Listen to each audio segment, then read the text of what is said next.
All right, good morning again. Second quarter calculus students, this is Rochelle Mitchell, and we are going to look at example 6 from section 6. Whoa, goodness, I'm on eraser. 6.2b, lesson notes, once again. And you'll notice that we have the same exact region that we had in example 5. So our first job, once again, is to draw a picture. In this case, we're going to be revolving around the y-axis, which is kind of interesting. Actually is very interesting. So we're going to go ahead and we're going to draw our line, our y equals 2x. Then we're going to draw our curve, which is x cubed. Of course it goes down this way, but we only care about this positive region.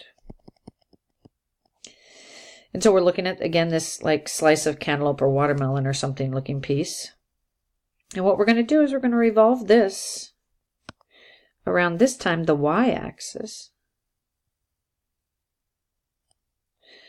And so my outside curve is going to be the actual curve here.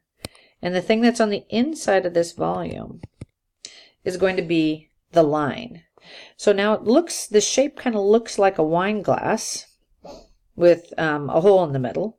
But again, what we are trying to find here is we are trying to find the volume of the glass that makes up this wine glass looking shape, not how much liquid would be contained inside of it. So since it was revolved around this axis right here, we are going to slice it perpendicular to that axis. So that slice is going to go ahead and look like this. It's got an outside, and when we slice it, there's going to be an inside area region.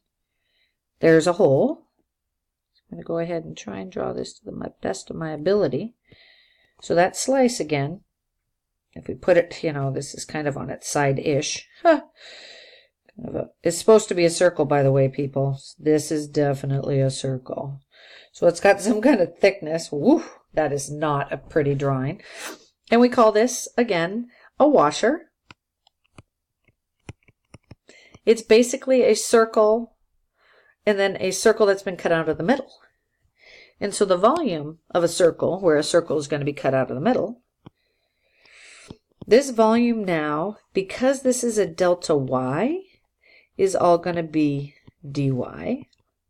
And I'm basically, this is again going to be my area as a function of y. This is now going to be pi times the radius of the outer circle, so I like to call that the outer circle, squared, minus pi times the radius of the inner circle. So we also need to have values here, my limits of integration, a to b. I need to figure out what those limits of integration are. So again, they have to be y values, so I know that this value is 0, so my lower limit is going to be 0. Now my upper limit has to be this value right here. If you remember from example 5, when we set these two functions equal to one another, we had an intersection, on the x-axis of the square root of 2. So on the y-axis, all we have to do is take this and plug square root of 2 into our function. For example, y equals 2x. If I plug in the square root of 2, I'm going to have 2 square root of 2, which is going to give me this value up here as 2 square root of 2. So that's going to be my upper bound, or my upper limit of integration. I'm going to go ahead and take these pi's that I have here, and I'm going to factor them out into the front. And so now here, I'm just going to have a radius squared and another radius squared. It's all going to be with respect to y. Now the outer radius here depends upon the blue, this should be blue, the blue function. Here's my outer radius. My outer radius goes from here all the way out. Now you'll notice this is an x distance. It's along the x-axis here.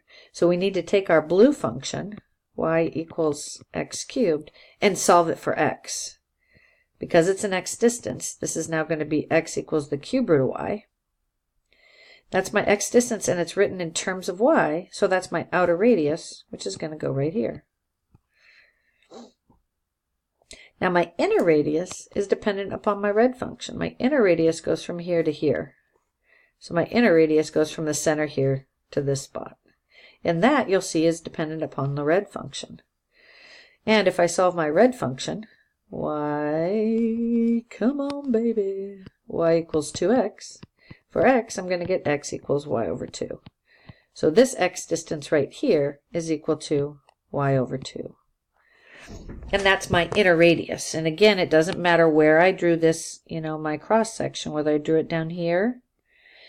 Again, my outer radius would still depend upon my blue function, and my inner radius would still depend upon my red function. So this is the integral that we're going to be interested in evaluating. I can go ahead and just rewrite this once here. Since this is the cube root and it's squared, this is going to be y to the 2/3. Since this is being squared, I'm going to go ahead and take that 2, put it out in front here. And then this is dy.